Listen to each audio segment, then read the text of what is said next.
And now for another lesson of the Photoshop Basics series of TootPad.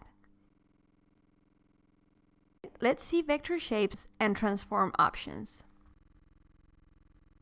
On this lesson, we're going to overview the vector shape tool. As its name says, it's used to create vector flat shapes that you can rasterize and convert them into pixel image, totally editable.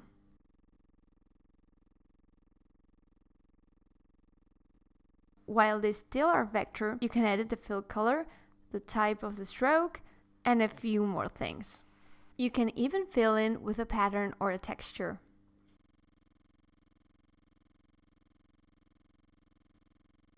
Once you've finished touching the values, you can rasterize and keep playing around with the transform tools, for example.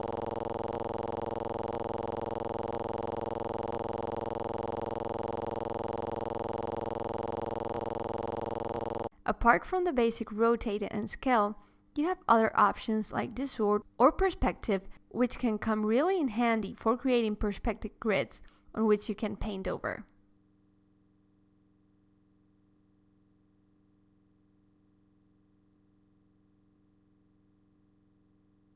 You also have the warp option that allows you to bend your image as you wish.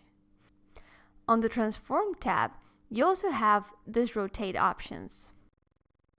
You can use, for example, flip vertical or horizontal, and you can use them to mirror an image.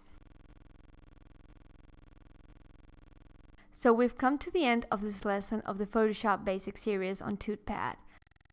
Hope you find it useful and see you on the next lesson.